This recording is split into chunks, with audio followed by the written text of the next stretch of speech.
Welcome to the Consumer Finance Podcast. I'm Chris Willis, the co-leader of Troutman Pepper's Consumer Financial Services Regulatory Practice. And today we're cross-posting an episode from our friends over at the FCRA Focus podcast.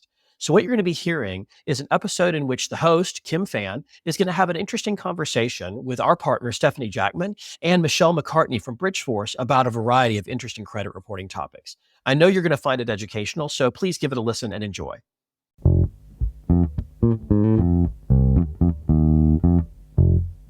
Welcome to the Troutman Pepper podcast, FCRA Focus. I'm Kim Phan, co-host of the podcast, along with my partner, Dave Gettings. I'm glad you've joined us because we're going to be talking today about the challenges that many companies face when reporting collections activity to the consumer reporting agencies. Before we jump into that topic, let me remind you to visit and subscribe to our blogs, troutmanpepperfinancialservices.com and consumerfinancialserviceslawmodern.com. And while you're at it, head on over to troutman.com and add yourself to our Consumer Financial Services email list that'll allow you to get invitations to our webinars and receive our alerts and advisories that we send out from time to time. While we make lots of free content available to our listeners, if you cannot get enough FCRA, I would encourage you to explore our subscription-based tracker service, which provides information on federal and state regulatory and legislative developments, as well as summaries of FCRA case law on a weekly basis, as well as monthly roundtable discussions. These tracker services can also cover debt collection and privacy and data security. Now, as I said, today we're going to be talking about the intersection of the FCRA and debt collection. And I'm thrilled to be joined by my partner and friend, Stefanie Jackman, as well as a special guest, Michelle Macartney of Bridgeforce.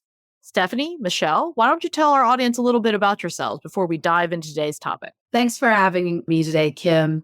I'm Stefanie Jackman. I'm a partner in the Atlanta office of Troutman Pepper, and I focus my practice on helping clients with regulatory, compliance, and litigation issues impacting their servicing and collections operations. So that brings in furnishing and the FCRA. Very good. Thanks. Michelle?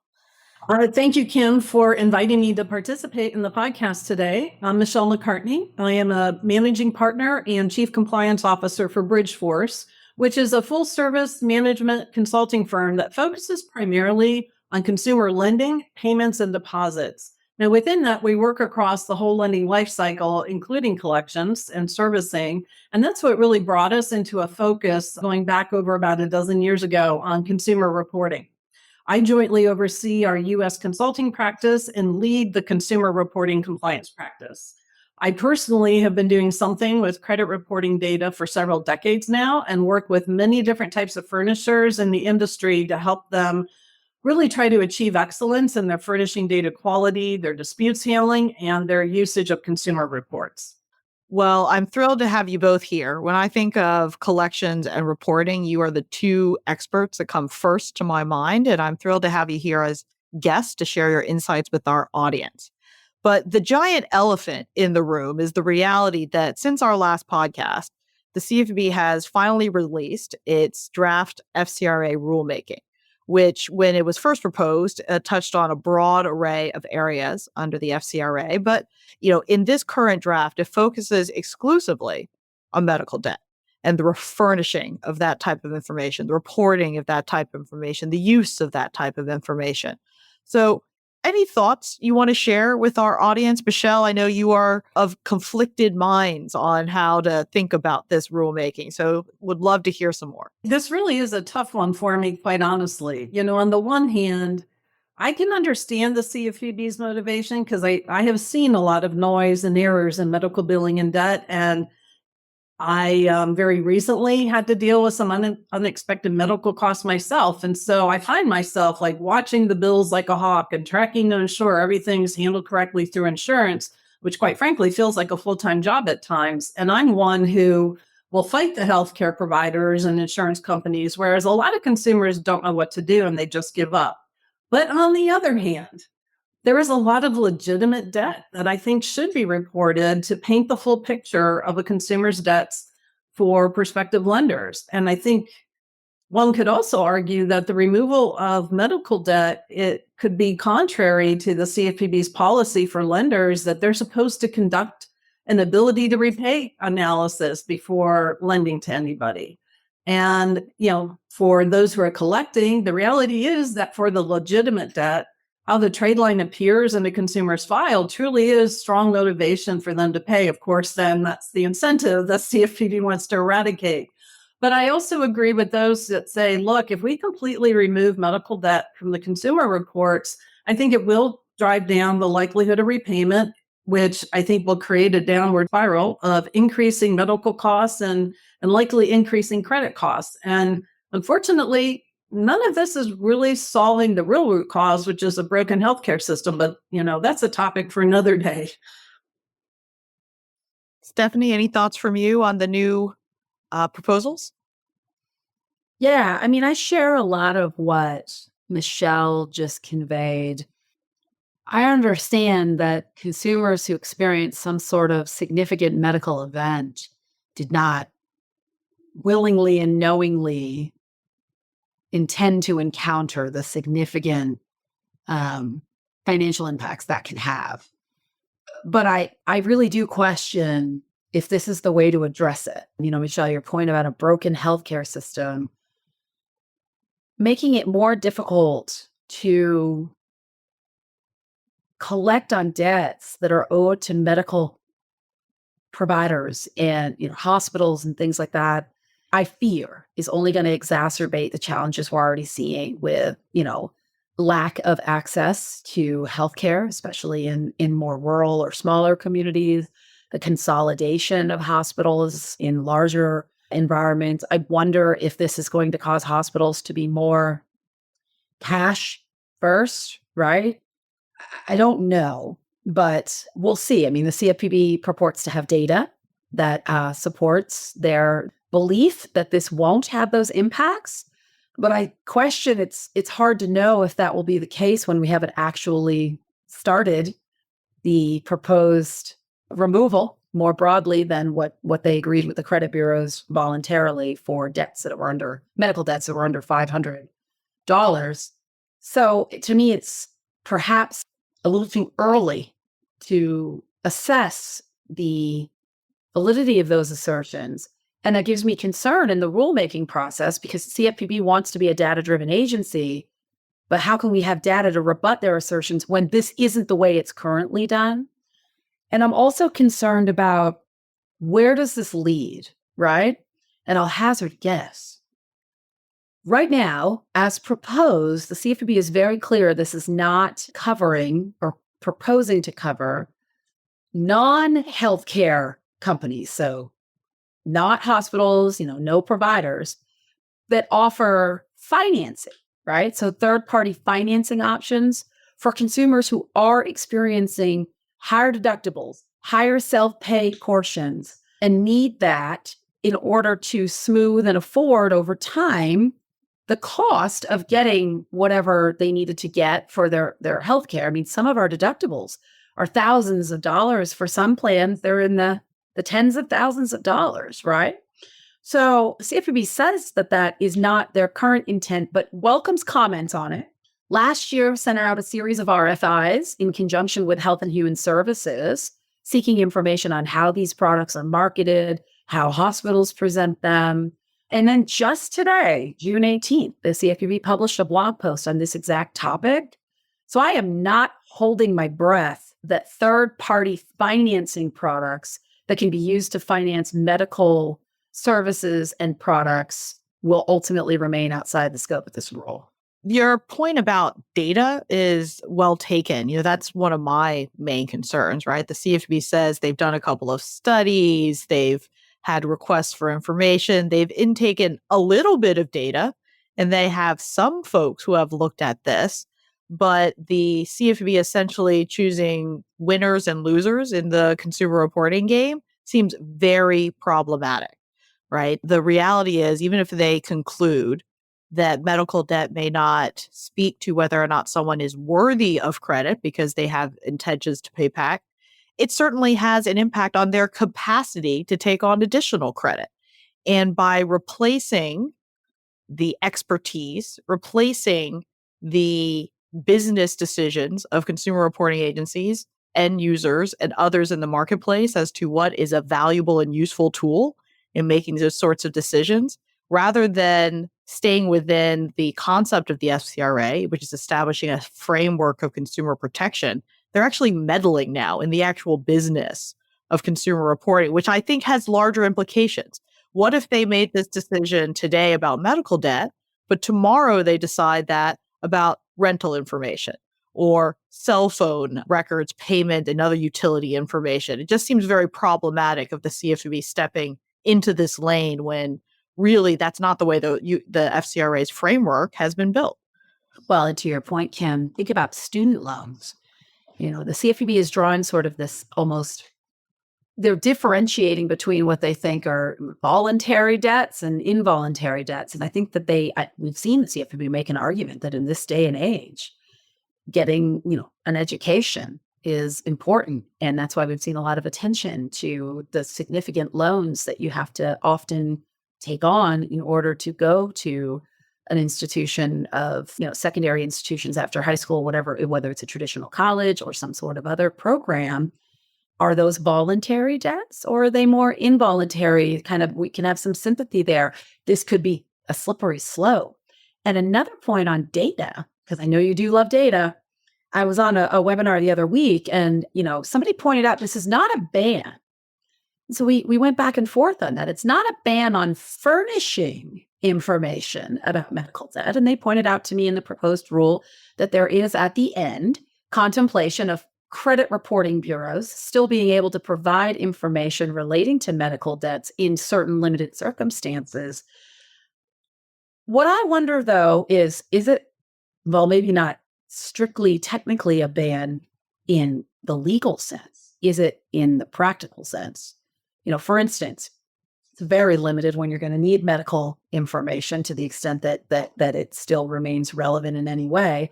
And Kim, you're a data privacy and security lawyer. Are you going to advise your clients to keep furnishing it? And then we have, God forbid, another significant data breach or something that results in all this information that probably didn't need to be there in the first place because it can't be used for purposes of credit reports and credit scoring and determining whether what their credit worthiness is.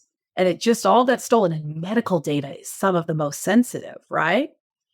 To me, it feels like a significant risk, any real risk in today's environment, which is why, I agreed with that person. It is not technically a ban. I'm not rushing to encourage clients to continue furnishing information on medical debts within the scope of the proposed rule, which causes it to almost feel like one. So, I don't want to take over the entire podcast, even though this is a very important topic. I wanted to talk about some of the other challenges that companies are facing when thinking about how to furnish information about their collections activity. And Stefanie, why don't we start off with you? I know that you work with many clients that are facing challenges in different respects. For example, consumers conflate and are confused by the intersection between FDCPA disputes and FCRA disputes. Challenges with regard to dates of first delinquency, bankruptcy, suppression, deletion. Any thoughts you want to share with our audience on some of the most prevalent challenges that companies are trying to overcome right now when furnishing on collections activity? Well, I certainly want to hear Michelle's thoughts too, because we've had occasion to collaborate on behalf of clients in doing assessments over the years. And I really can't say enough about how wonderful those experiences have been with you and your team. So I know that you and I have talked about some of these issues, but Kim, you're right. There continues to be the CFPB is very focused on furnishing accuracy and integrity, compliance with, Metro 2. And sometimes those can present some challenges because we all know that while the Metro 2 guide can be very helpful, it doesn't always keep us out of sticky situations in private litigation, right? It doesn't have the force of law, and sometimes we have to take different approaches. A place we've seen that is bankruptcy. There are ways to report on a bankruptcy. And in fact, the CDIA updated those guidelines a couple of years ago to try to make it easier in different contexts. But the reality is a lot of furnishers still have challenges in managing ongoing reporting once a consumer declares bankruptcy and bring questions in order to try to reduce their potential liability and exposure about, can I delete? Can I suppress? And Michelle and I talk about with them, those are different things, right? And they have different things we have to think about. I continue to say that a best practice before you delete anything as a result of some sort of occurrence on the account that may warrant that for one reason or another, depending on your personal approach, bankruptcy, debt sale, deceased, is to first report the happening to begin with. So that way, for the credit purists that are out there that want the integrity of credit reports to be maintained as much as possible, because they are a really critical aspect of our credit system, the credit bureaus are made aware that there was a bankruptcy filing, or they were made aware of some sort of sale, or they were made aware of some sort of adverse impact, and can still factor that in to the extent that they do some way or another in their algorithms, and perhaps continue to get information on their own. The credit bureaus can also and do, Michelle, I think you were talking to me about this the other day, do monitor on bankruptcies because they have exposure too. That's right. They absolutely do. And I know there was some concern expressed about the simplified bankruptcy guidelines, which are going to hopefully make it easier. And I think it has made it easier for furnishers to furnish accurately.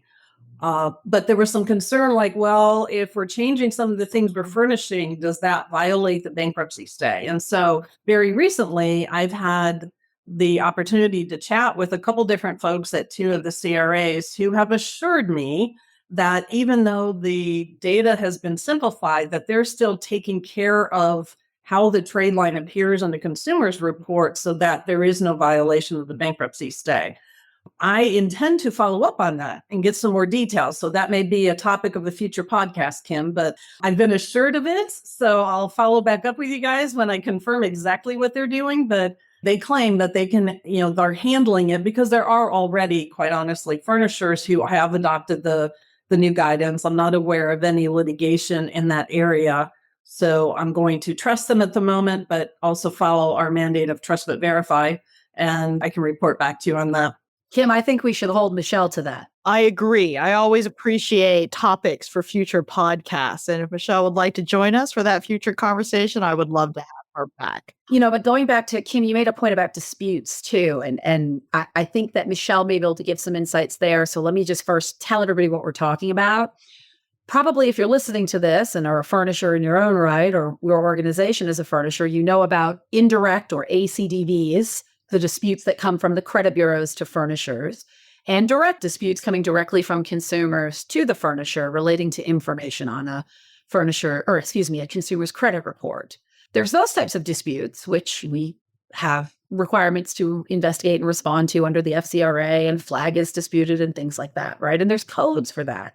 They're the special condition compliance codes, XB, XC, XH, XR. They're set forth in, I think it's Exhibit 8 to the CDIA guidelines. But what we've been seeing is a attack, if you will, on non-compliance with updating trade lines to reflect receipt of a dispute that has caught some clients off guard here or there. Also, which is expanding beyond what we would traditionally think of as a dispute when we're thinking about the FCRA. And that is through the collections lens.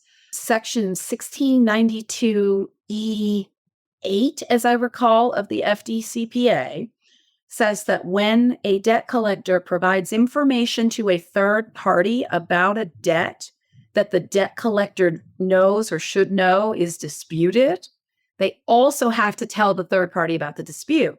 So we are seeing that be used to create a private right of action, for instance, on direct disputes, which normally don't have a private right of action, through the FDCPA. And for those of you who are saying, oh, thank goodness I'm not subject to that statute, I have some bad news. 10 states incorporate that exact same provision and apply it to creditors collecting their own debt. And then that list expands to anywhere from 15 to 20, depending on, for first-party servicers, depending on your licensing, and if you need to license as a debt collector under state law. So this is a real issue, and it goes broader than just a direct dispute and whether you put that flag on it in your next monthly Metro 2 push to the credit bureaus, because otherwise credit bureaus wouldn't know about a direct dispute, but also that it can expand into other types of disputes.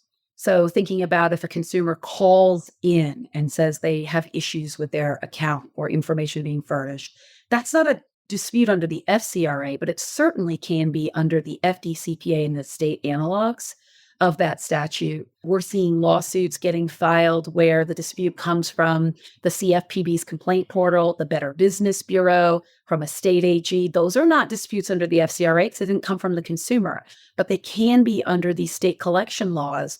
So this is something that clients are having to real time deal with if they're in the unfortunate bunch that are facing litigation, dealing with it in that context. But all of us need to be thoughtful about it internally within our own compliance initiatives and risk mitigation efforts, because right now there isn't a solution for this and there's some challenges.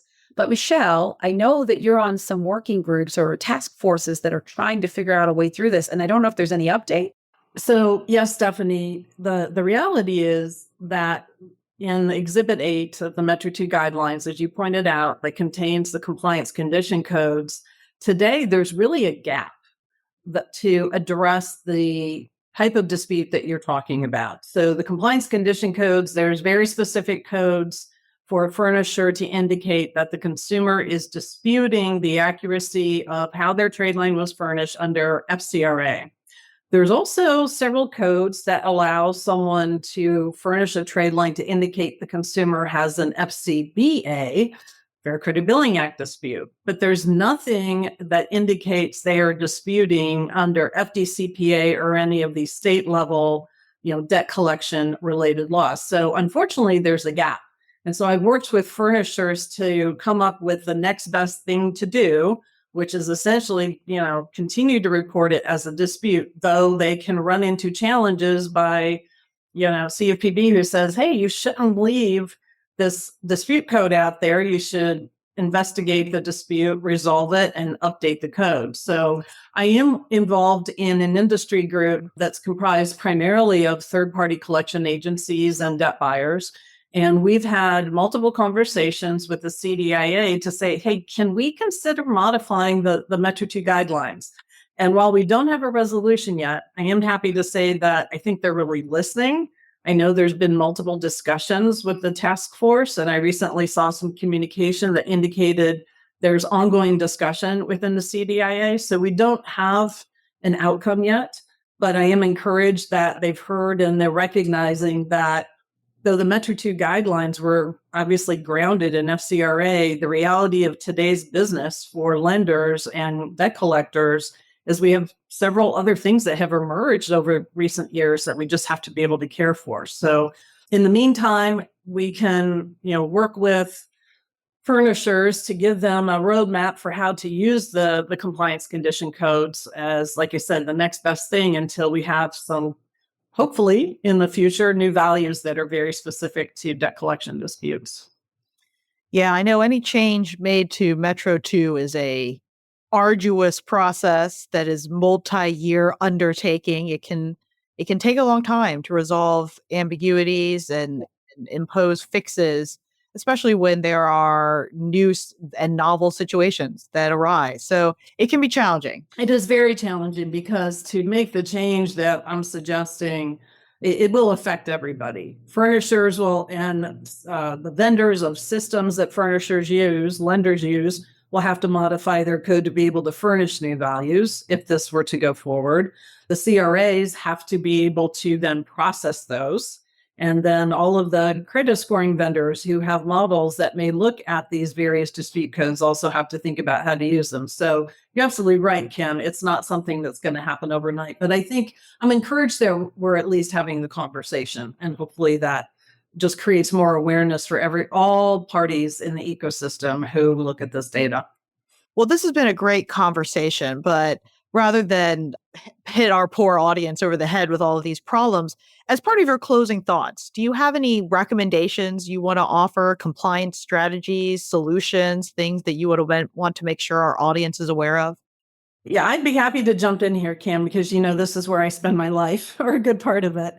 I think if I were to first give some advice to any company who's furnishing, first and foremost, I would tell them, do your best to employ some FCRA subject matter experts who can focus on this world of furnishing and disputes, because it really doesn't do well. It's just another task on the side of the desk of someone who has like dozens of other responsibilities. So that's my first piece of advice.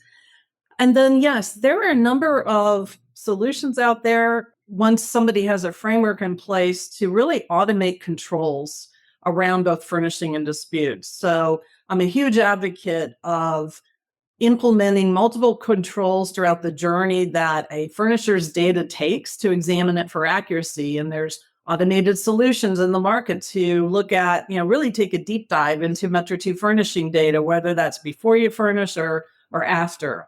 And for dispute, same thing. There's automated case management system solutions that help a furnisher, one, enable enforcement for agents to make sure they're always conducting that reasonable investigation, and then they can evidence it when all the data is captured in a system. These solutions can help pull together multiple disputes, capture all the data known at the time, support root cause analysis. And all of these just help to not only make for a more compliant approach, but they also can generate a lot of efficiencies in the operation, driving down, a furnisher's costs outside of the compliance realm. Yeah, I agree with everything Michelle said. The thing I would add is reminding people that we definitely want to always ensure we have updated policies and procedures that reflect as much as possible what we do as an organization, right? But inevitably, because there's a million other things we have to do, sometimes the updates don't get made as quickly as we want. And, usually that's okay. You can play catch up. But it is of critical importance to regularly, and I would suggest even more frequently than once a year, look at our FCRA related policies and procedures, because there is a specific requirement to maintain reasonable policies and procedures under the FCRA itself, and a failure to do so is an independent violation. And that's where I see a hook for, whether it's in a regulatory matter or litigation, a hook that opens the door, right? When the first thing a court sees is a policy or procedure that doesn't fit what you're telling them you do now, especially in the FCRA context, that can give a lot of leverage to the other side being a freestanding violation of the statute to begin with. So I just tell clients, I know that keeping up with our compliance challenges, monitoring, oversight responsibilities, that's a daunting and large task that we have to devote a lot of time and effort to. But in the FCRA context, I think it's a really important piece, in particular with regard to the state of our policies and procedures. Stefanie, I couldn't agree more. And I was just looking at someone's policies last week for a different reason, and they had not updated their FCRA policies in 5 years. And I just said, they're a target, huge target. But I want to add something to what you said about, the policies and procedures, because I've seen this come up in multiple enforcement actions. When it comes to the procedures, it's really important on the furnishing side to document how the Metro 2 file is being produced. And I don't mean a computer, we launch a computer program at this time once a month. I mean documentation that goes through each of the data elements, and a furnisher can really defend, hey, I know we're generating the right account status or the right data for delinquency, because I have seen it called out in like PAR letters from the CFPB that someone's documentation did not describe that type of information. Plus, it's been just helpful from an ongoing maintenance perspective. But that's something I'd add to the considerations around policies and procedures. Well, Michelle, Stefanie, thank you so much for sharing your insights with us today. And thanks to our audience for tuning into today's episode. If you enjoyed today's podcast, please let us know by leaving a review on your podcast platform of choice. And of course, stay tuned for our next episode of this FCRA-focused podcast. Thank you all for listening. Copyright Troutman Pepper Hamilton Sanders, LLP. These recorded materials are designed for educational purposes only. This podcast is not legal advice and does not create an attorney-client relationship. The views and opinions expressed in this podcast are solely those of the individual participants. Troutman Pepper does not make any representations or warranties, express or implied, regarding the contents of this podcast. Information on previous case results does not guarantee a similar future result. Users of this podcast may save and use the podcast only for personal or other non-commercial educational purposes. No other use, including without limitation, reproduction, retransmission, or editing of this podcast may be made without the prior written permission of Troutman Pepper. If you have any questions, please contact us at troutman.com.